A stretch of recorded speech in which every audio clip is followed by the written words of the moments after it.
कि वहां से तेल आ रहा है, उधर से तेल आ रहा है, डॉलर यूं हो गया, चीन दे रहा है, वो दे रहा है। अरे मेरे इलाके में रोटी नहीं है। यहाँ जो वजारतें हैं वो अम्ब लेने आई हैं। हमें कुछ नहीं होता, हम तो गधे और कुत्ते की कड़ाई खा चुके हैं। कौम जाग चुकी है। जे मैं आ गई और यहां पर किसी ने हमारे इदारों के लिए बात की, मैं कोई चीज उठा के मारूंगी।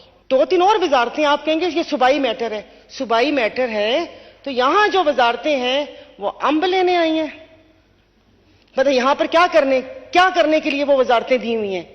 उनकी पूरे जो वजारतों के ऊपर लग रहा है, उनका ये वो सारा कुछ, ये मतलब अब मैं क्यों दूं या मेरी गरीब आवाम क्यों दे? मुझे इनसे क्या कि वहां से तेल आ रहा है, उधर से तेल आ रहा है, डॉलर यूं हो गया, चीन दे रहा है, वो दे रहा है। अरे मेरे इलाके में रोटी नहीं है स्पीकर साहब। जाते हैं तो शर्म आती है, दवा दारू नहीं है। अभी यहां पर मैं पॉइंट्स लिखते जा रही थी सिर्फ अपनी याद दहानी के लिए कि यहां पर किसी ने तकरीर की तो सिगरेट नोशी पे और फिजी ड्रिंक्स पे बोला कि उससे लोगों में इतनी इतनी अम्मात होती हैं, ये होती हैं। हमें कुछ नहीं होता, हम तो गधे और कुत्ते की कड़ाई खा चुके हैं। हम पाकिस्तानी तो वो खा चुके हैं, हम नकली दवाइयां खा चुके हैं।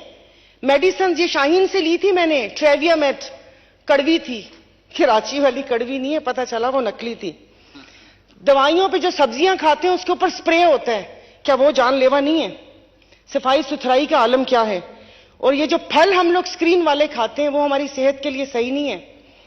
और मरी हुई मुर्गियां, और सबसे बड़ी बात, मेरे भाई ने अल्कोहल का जिक्र नहीं किया जो गैर कानूनी तौर पर आता है। लोगों ने एक वो बना दिया कि सायरा बानो ने असेंबली में कहा इसको हलाल कर दो। अरे अल्लाह पाक ने इसको हलाल करार नहीं दिया तो मैं कौन होती हूं? मैंने तो कहा था लीगल कर दो ताकि रेवेन्यू आए। कराची के दरिया वो समंदर में 80 करोड़ की शराब लॉन्च में ना पकड़ी जाए, वो लोगों को फायदा हो।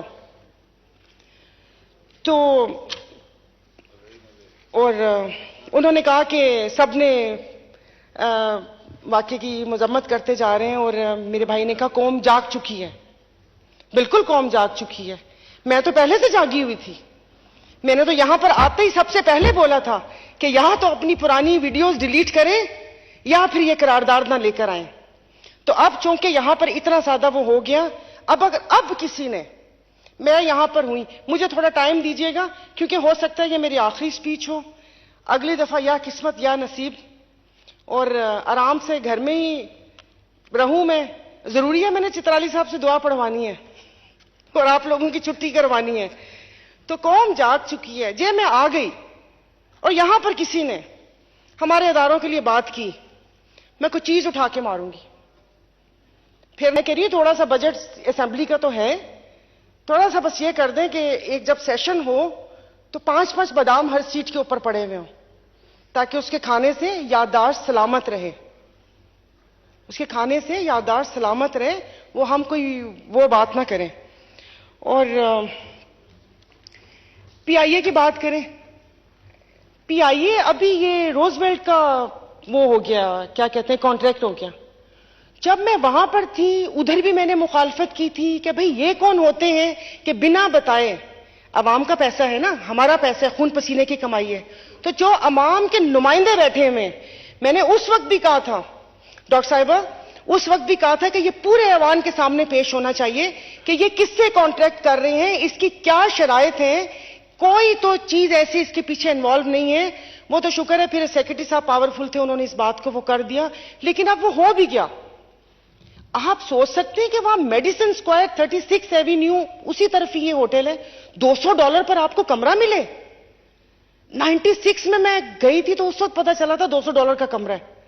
$800-900 का कमरा हमने $200 में कॉन्ट्रैक्ट कर लिया। किसको दिया, कहां गया? सुना है कि वो जो उसकी मेंटेनेंस के इतने पैसे हैं वो 220 जो डॉलर मिल रहे हैं, अरब मिलियन पता नहीं क्या, मुझे तो जीरोस भी नहीं पता कि कितने हैं, वो उसमें चले जाएंगे।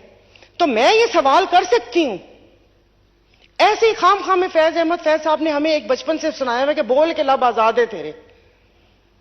इधर क्या मतलब कोई लफ्ज, कोई आजादी इजहार राय है अपनी हद में रह के, अपनी हद में रह के कोई है कि मैं बात कर लूं कि पीआईए में जहां पर वहां पर बैठे हुए हैं, अपनी उनकी पेज देखें, 9 लाख 10 लाख 18 लाख, और जो गरीब बैठा हुआ है जना उनकी तनख्वाहें बढ़ी हुई हैं, 35-35 साल उनकी सर्विस और 80-80 हजार 90-90 हजार रुपए उसकी क्या कहते हैं सैलरी है।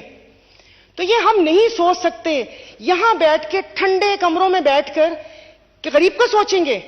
बाहर जो पार्किंग लॉट है ना, वहां पर आप कुर्सी लगाएं और सामने हम बैठते हैं अपने अपने टाट के ऊपर, फिर हमें समझ आएगी कि रिपीट टेलीकास्ट है, क्योंकि उसमें से किसी एक चीज पे तो अमल हुआ नहीं। 400 अरब हमने बेनजीर इनकम सपोर्ट प्रोग्राम को दिए, बहुत अच्छी बात है, गरीबों का वो करना चाहिए, उसे किसी और सूरत में दे देना, हम हेल्थ के हिसाब से दे दें, कोई राशन कार्ड बनवा कर दे दें। मेरा सांगड़ जिला मतलब वहां पर आप लोगों के हाथों में इतना हुनर है, वहां पर हम किसी भी क्या कहते हैं ये जो बड़े बड़े डिजाइनर है उनको इंटैक्ट क्यों नहीं करवा सकते कि आप ये हुनर से आप ये थोड़ा मॉडर्न वो करके वो करें। मतलब लोगों को भिखारी जरूर बनाना है। तालीम का बजट देख लें और वो जो 2-2 हजार 2327 कितना मिलता है उसका आप देख लें कि 400 अरब वो कर दिया।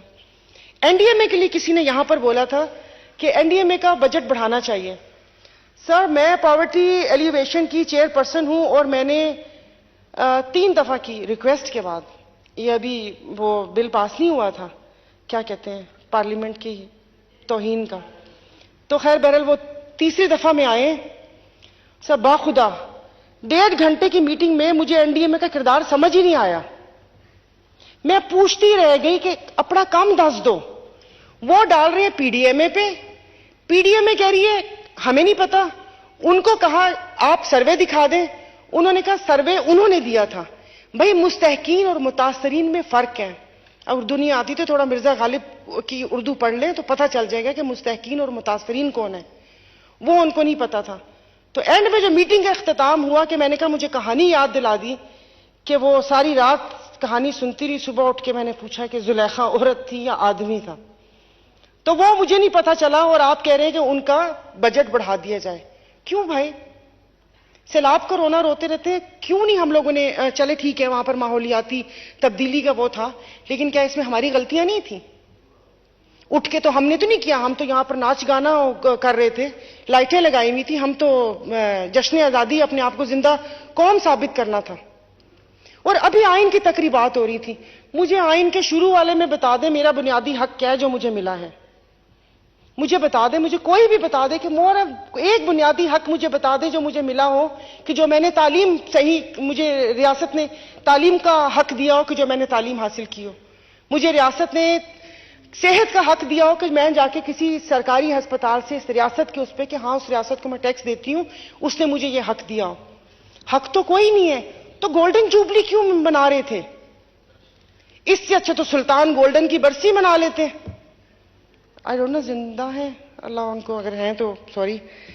तो बस ये 2-3 पीआईए का भी, अच्छा पेट्रोल का, पेट्रोल आ रहा है, पेट्रोल आ रहा है। मतलब आप सोचें इंसाफ का, इंसाफ से याद आया कि सब कुछ मैंने सोचा, मैंने कहा बड़ी धुआंधार करूंगी, फिर मैंने सोचा, मैंने कहा मुझे तो कहा गया है कि सब्र करो,